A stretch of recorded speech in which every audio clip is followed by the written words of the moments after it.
আসন বুঝাবুঝি ফাইনাল। প্ৰমোদ বড়োটো কি সি হ'বহে লাগে। কোন AIUDF, কোন কংগ্ৰেছ, কোন BJP, কোন BPF সি চিনি পায় নেকি? সি ৰাজ্যসভা MP হ'ব লাগে কৈছে। কাৰ পৰা কৰ কিমান কি কিনিছে প্ৰমোদ বড়োহে জানে। আচলটো কোনটো? আপুনি যদি এই মচলপুৰ, এই BTC অঞ্চলত, এই বাক্সা অঞ্চলত যদি এগ্ৰিকালচাৰ কলেজ বনাব লাগে, মেডিকেল কলেজ বনাব লাগে, এই BTCয়ে বনাব, এই ৰাজ্যসভাই বনাব নোৱাৰে। 9 তাৰিখত আপোনালোকে শুনিবলৈ পাব, আপোনালোকৰ এই বাক্সাতে আমাৰ PMB মিটিং হ'বলৈ গৈ আছে। বাক্সাত BTC ক্ষেত্ৰত UPPLৰ লগত আমাৰ কোনো সম্বন্ধ নাই। 15টা সিটত আমি NDA হিচাপে আমি খেলিম। সেইটো BPF-এ কিমান পায় বা BJP-য়ে কিমান পায় বা UPPLে কিমান পায় সেইটো পিছৰ কথা। BTC অঞ্চলৰ পৰা দিছপুৰত আমি NDA হিচাপে MLA পচাই দিম বাছ। MLA ইলেকশ্যনত এতিয়া BTC অঞ্চলত UPPLৰ লগত কোনো সম্বন্ধ নাই। আমি BPF হিচাপে যেহেতু NDA বুলি ক'লে গোটেই ভাৰতত NDA বুলি ক'লে BJP-য়ে মেইন লিডাৰশ্বিপটো লয়। আসন বুঝাবুঝি নহয়, তাৰমানে NDA মিত্ৰতাটো ফাইনাল। আসন NDA মিত্ৰতাটো ফাইনাল। অসমৰ মুখ্যমন্ত্ৰী ডক্টৰ হিমন্ত বিশ্ব শৰ্মা ডাঙৰীয়াই আজি যোৱাকালি কি কৈছে? মিত্ৰতা ফাইনাল। এইটোহে আজি আমাৰ মুছলপুৰ জিলা BPF দলে দিছপুৰ চলো যিটো যাত্ৰা কৰিছে, এই যাত্ৰাত আমাৰ সকলো জাতি জনগোষ্ঠী ওলাই আহিছে, আপোনালোকেও দেখিছে। আৰু আমাৰ মূল মন্ত্ৰটো হ'ল অঞ্চলত আমাৰ শান্তি লাগে, অঞ্চলত আমি একতাটো বিচাৰোঁ, অঞ্চলত আমি উন্নয়নটো বিচাৰোঁ। এইবিলাক গোটেই উদ্দেশ্য লৈ পেলাই আমি দিছপুৰ চলো যাত্ৰা আমি কৰি আছোঁ। আজি মুছলপুৰ, যোৱাকালি আমাৰ বিজনী আছিল, আজি এতিয়া ফাৰ্ষ্ট মুছলপুৰ, ইয়াৰ পিছত আৰু চালবাৰী হ'ব, অহাকালি আকৌ তামোলপুৰ হ'ব, ওদালগুৰি হ'ব, ইয়াৰ পিছত ভেৰগাঁও হ'ব। এনেকুৱা মুঠতে আমি দিছপুৰ চলো যাত্ৰা কৰাৰ মেইন উদ্দেশ্যটো হ'ল আমাক BTCত উন্নয়ন লাগে, আমাক BTCত শান্তি লাগে, আমি BTCত সকলো জাতি জনগোষ্ঠী মিলি পেলাই একতা হৈ থাকিব বিচাৰে। এইবিলাক উদ্দেশ্য লৈ পেলাই আমি দিছপুৰ চলো যাত্ৰা কৰি আছোঁ। আৰু আমি যিমান কৰিছোঁ খুব পজিটিভ। চবে শান্তি বিচাৰে, সকলো জাতি জনগোষ্ঠী ওলাই আহিছে, সকলোৱে একতাটো বিচাৰে, সকলো জাতি জনগোষ্ঠী ওলাই আহিছে, সকলোৱে BTCৰ উন্নয়নটো বিচাৰে। 15টা সিটত আমি NDA হিচাপে আমি খেলিম। সেইটো BPF-এ কিমান পায় বা BJP-য়ে কিমান পায় বা UPPLে কিমান পায় সেইটো পিছৰ কথা। আপাতত আজিৰ দিনত আমি 15টা সিটটো BTC অঞ্চলৰ পৰা দিছপুৰত আমি NDA হিচাপে MLA পচাই দিম বাছ। তাৰমানে UPPL NDA থাকিলে আপোনাৰ আপত্তি নাই কোনো?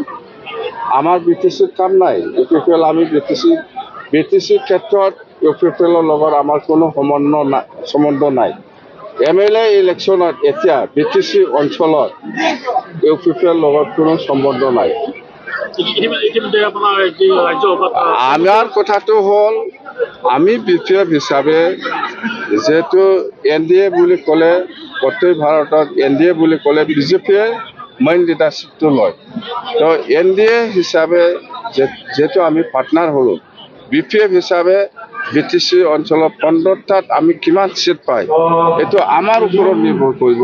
আমি BTC দল হিচাপে আলোচনা কৰি পেলাই কিমান সিট পাই সেইটো BPF-ৰ ওপৰত নিৰ্ভৰ কৰিব। UPPLে কিমান পায় UPPL আসন বুঝাবুঝি নহয়, তাৰমানে NDA মিত্ৰতাটো ফাইনাল। আসন NDA মিত্ৰতাটো ফাইনাল।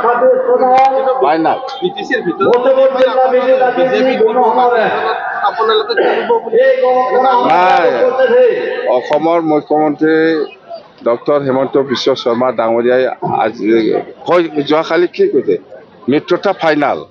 এইটোহে আসন বুঝাবুঝি ফাইনাল। সেইটোতো কোৱা নাই।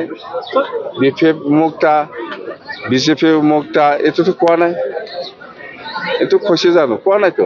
অততে আসন বুঝাবুঝি ফাইনাল এনেকুৱা 4টা 3টা 2টা 10টা এনেকুৱা কোৱা নাই মুঠতে বিজেপি বা NDA BPF দলে সোমাইছে সেইটো বুজাবুজিটো ফাইনেল AIDFৰ সহায় লৈ পেলাই প্ৰমোদপুৰৰ ৰাজ্যসভাৰ সাংসদ হ'ল আপোনালোকক ছাপৰ্ট নকৰিলে নেকি প্ৰমোদ বড়ো কাৰ সহায় AIDFৰ সহায় লৈ পেলাই নাই প্ৰমোদ বড়োটো কি সি হ'বহে লাগে কোন AIUDF কোন কংগ্ৰেছ কোন বিজেপি কোন BPF সি চিনি পায় নেকি সি ৰাজ্যসভা MP হ'ব লাগে কৈছে কাৰ পৰা কৰ কিমান কি কিনিছে প্ৰমোদ বড়োহে জানে BPFৰ ফালৰ পৰা ছাৰ কিয় পঠোৱা নহ'ল ছাপৰ্ট নাপালে আসলটো কোনটো আপুনি যদি এই মুছলপুৰ এই BTC অঞ্চলত এই বাক্সা অঞ্চলত যদি এগ্ৰিকালচাৰ কলেজ বনাব লাগে মেডিকেল কলেজ বনাব লাগে এই BTC বনাব এই ৰাজ্যসভাই বনাব নোৱাৰে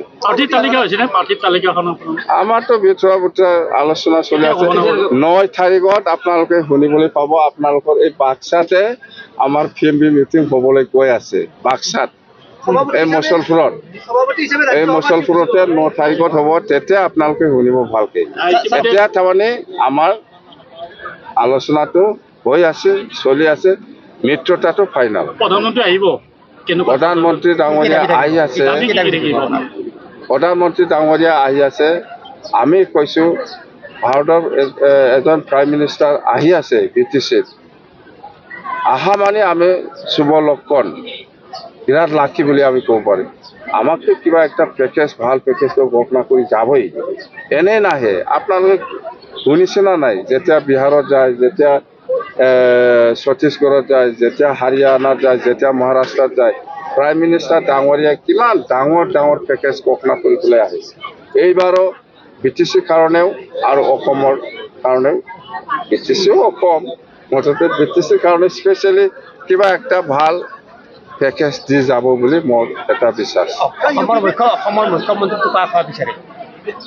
মুখ্যমন্ত্ৰী কোন হ'ব এতিয়া কোন আছে ডক্টৰ হিমন্ত বিশ্ব শৰ্মা আছে সিয়ে চিফ মিনিষ্টাৰ হ'ব